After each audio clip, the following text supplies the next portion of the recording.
TV3's interview with Minnesota Viking Adam Thielen is brought to you by Anderson Septic and Portable Toilet Rentals, Okeson Off-Trail Sales, Detroit Lakes Overhead Door, Country Kitchen in Detroit Lakes, Sears Hometown Store, Detroit Lakes, Klein Insurance, Eagle Bend, Park Rapids, and New York Mills, China Buffet in Detroit Lakes, and Justin Scarry and Trey Johnson with your Lakes Area Country Financial Office. Well, I'm super excited to have Detroit Lakes native Adam Thielen here, and of course, Minnesota Vikings wide receiver. Thank you for being on TV3 with us. Yeah, for sure. Thanks for having me. It's a thrill for me, as I'm a huge Vikings fan. Most TV3 viewers, I think, know that. So I wanted to first say congratulations on your new contract. And how many years was it for? So I signed a 3-year extension on top of my 1-year deal I have for this year. So it's a 4-year deal, so hopefully I can play it out and hopefully finish my career at Minnesota Viking. Awesome. I think all of us hope that as well. I just think, how cool is it to see number 19 jerseys walking around? Yeah, it's cool. For me, it's like I don't really think much of it right now, because it's just, it doesn't really seem like it's a big deal, because it's just, I guess, just how it is, and every year it's kind of a little bit more here, and you don't really think too much of it. But I think when I'm done playing and I can reflect and look back at those things, it's going to be pretty cool to look back at that and be like, man, it's a lot of people supported me, and I definitely feel that support. It's definitely when you're at training camp and you see 19 jerseys all over the place, and it definitely motivates you and it helps you say, hey, I need to do this for all my fans and all the people that support me. Awesome. So you're going to have to forgive me. Of course, I've never played football. So any huge sports fans and people who've played football, I kind of want to ask some different questions to Adam because they're things that I've always wondered as I watch football. But I guess I always assume that when a player reaches the NFL, they know everything. But I've heard players, and recently Chad Greenway say that, I learned so much under Mike Zimmer. What is he so good at that he's teaching everybody? Yeah, so it's basically the details of the game. Everybody at this level, they know how to play football. They know how to catch a football or run with a football or guard somebody. But I think it's like the intricate details that help you become the best football player you can be. Coach Zimmer does a great job of teaching and helping people understand, helping the players understand what makes players successful, because he's been around a lot of successful players and teams, and it's just kind of the intricate things in the game that can help your team be successful and you individually be successful. Can you give a little example of something without giving away a... Yeah, I guess for a receiver, I'd have to touch on receiver because that's obviously what I do. Yes. But I say for receiver, whether you lean into somebody at the top of the route or how you use your body to control, to get separation in your route. Because in the NFL, there's such a fine line between being open and being covered. So you have to use those little things that, whether it be at the top of your route, at the start of your route, or how your eyes are when you're running. It's all just little things that will help you get separation and ultimately help you be successful on that play. And I suppose he's fairly good being a defensive mind. He has does he help with that, going, okay, well, here's what a defensive player is looking at, and to help with a receiver? Yeah, it's definitely nice to have that perspective because, like you say, he's such a defensive mind, and he knows how the defensive guys think and want to react to different things. So he's always trying to help us with our eyes and our body, our demeanor, because you can give away a lot of things in your routes and what you're doing by the where you're looking maybe or how your body is moving. So I think it's really important, and when you think about it from that other perspective, it really makes sense, and I think it helps a lot. Okay, and I watch a lot of the press conferences, and I did see recently how he praised you on your route running, and that was another thing I was wondering is, and you kind of touched on it, what makes a good route? I guess for me, I think, well, run, turn, Yeah, it's actually really complicated, and it is a tough thing to master because It's you're putting stress on your body that your body probably shouldn't be able to do. But to be successful and to get, like I said before, to get that separation and to get open, you really have to be precise, and you have to be fast in and out of your breaks, which is very difficult to do as an athlete. But yeah, there's just like those little things that will help you get open, and to be a good route runner, you have to be precise, and you have to be able to do it over and over and do it fast and efficiently. So, I mean, without giving your playbook away, I mean, how many different routes would you say you approximately have? Is there yeah. Is it like I have 20 different routes, or I mean? Yeah, it's tough to put a number exactly, because every route has kind of different variations of it. Sure. And depending on coverages and how a defender plays you, or different route concepts. So there's some routes have two-man concepts, so one guy's got this and one guy's got this that kind of play off each other. And then sometimes you just have a route as a single wide receiver where you're just running a route on your own.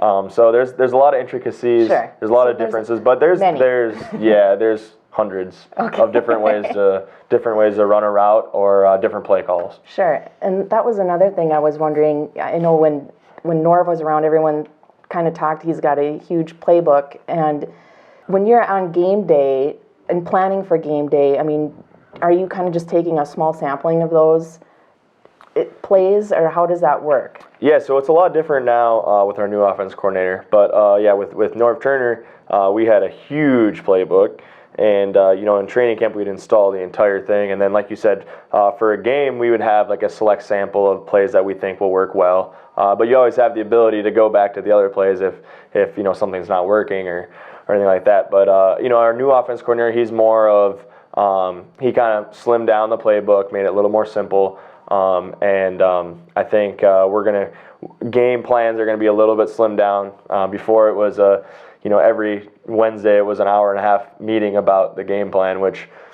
going over every single play. So it was long meetings about the game plan. So I think it'll be a little bit different this year, but we'll see. It'll be interesting to see the new system. Sure. Yes, that's exciting to see what's going to happen. Okay, so a little bit of my nerdy self going when I'm watching a game and I'm like, what's going on in the huddle? It seems like that person came in late or left early. Like, what's going on? Yeah, so there's in the huddle, the play calls can get long.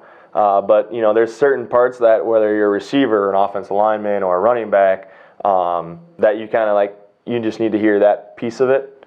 And once you hear that, you can kind of go get lined up and get ready to go. So sometimes as a receiver, you see the guys leaving early because they hear what they need to hear, they know what they got. Boom, let's go get lined up, let's get ready to go. But yes, it can be tough because if you miss one little piece of it, and if you lose focus, or if you come late into the huddle and you miss a little piece, it can throw off the whole system, and it can throw off the whole play. And I think that's why we work so hard in the off season. Coming up here in OTAs and training camp, just repetition of these plays, because you really got to know this playbook by the back of your hand. So if you do miss a little piece, you still kind of know what's going on, what they expect, so you can all be on the same page. We'll be back with more from Minnesota Viking Adam Thielen. This interview brought to you by Jeans Sports Shop in Perham, Winkle's Carpet Center, Sunram Taxidermy, Winkle's Carpet Center in Perham, Anytime Towing, Perham Lakeside Golf Course, TNT Repair and Henning, and Perham Health Pharmacy. I've heard reporters and people talk about how, different quarterbacks, it's difficult to just kind of throw in a new quarterback. What are the differences? You worked with Teddy for so long, and then Sam comes in. Is there a huge timing difference, or? Yeah, it was actually a big adjustment. Like you said, we had so much time with Teddy, and so many repetition, so many routes. We had worked countless hours in the summers, in the off season with him. We met with him and threw with him.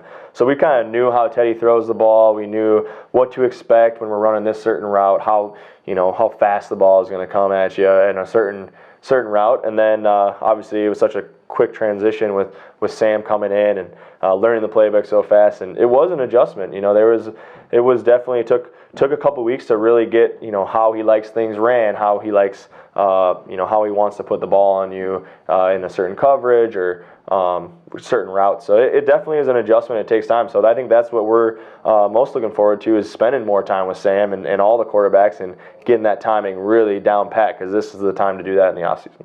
Okay, so what's going on in the sidelines when the defense is out there and you're on offense? I have seen coaches come by and whatever you're talking about to fix something, or what else is going on?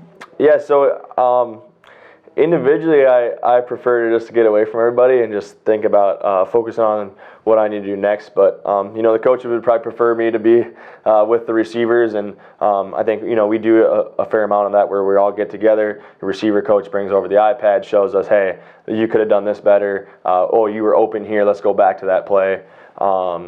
Things like that. So we have the iPad. It shows us the last plays from the last series, and we can kind of go over what we need to work on and or adjustments, things we want to adjust to be successful. And let's say like a defensive, your own teammate on defense does ever come by where they're like, hey, this guy's doing this, do that, or not in games. Okay. That would be more something like in film study. If we're playing a certain team and they've really watched that guy play, that corner play, and they kind of know, hey, he's going to try to do this. Or if maybe they've been on that team before and they know how they teach things.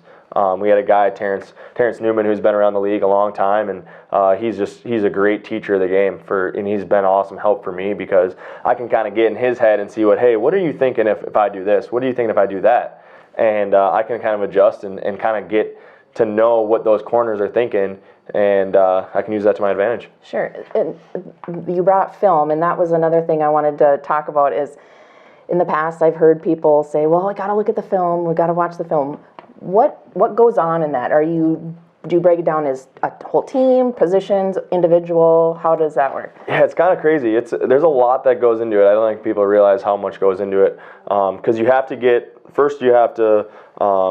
study the concept. So how do they play as an entire defense? How do they play as an entire secondary as a receiver? That's what I'm looking for. And then you have to break down the individual players. How do they like to play things within that system? How do they like to play a receiver in press coverage? How do they like to play him when he's off? If the receiver does this, what does he do? Is he quick to backpedal if you do this? So there's a lot of intricacies that you can help take advantage of if you find them. Sometimes you spend hours and hours and hours, and you might not learn anything, or you might not think you learn anything, but it gets to the game, you're like, oh, I've seen that before, and you don't really realize it until you're in the situation. And it just helps. Those mental reps, they're not going to hurt you, that's for sure. Sure. And how about watching the film on your own play after any game, I guess, win or loss? Do you do that individually? Does a coach do that, or do you kind of do it as a position group? Yeah, so personally, I really dislike watching myself on film, because I feel like I have a good picture in my head of how something happens on the field, and if I feel really good about it or feel really bad about it, I have like a good picture. And I think when I watch film of myself, I'm so critical that it distorts that image or distorts that confidence. So I hate watching myself, but it is good, obviously. We watch as a team, we watch as a unit, so we watch as an offense. We'll watch the entire game. Once it gets late in the season, sometimes we taper back from that because we want to make sure that we're game planning for the next team. But yeah, I mean, it's definitely good, but for me, it's something I dislike, I guess, because I feel like I am just so critical of myself. Join us for part 2 of our interview with Adam Thielen next week right here on TV3. This interview brought to you by Creamy Creations, Jenke Soenvac, Schmidt's Body Shop and Detail Center Perham Physical Therapy, Farmers and Merchant State Bank New York Mills, The Ice Cracking Lodge, Sunlight Bar and Grill, and Foltz Buildings.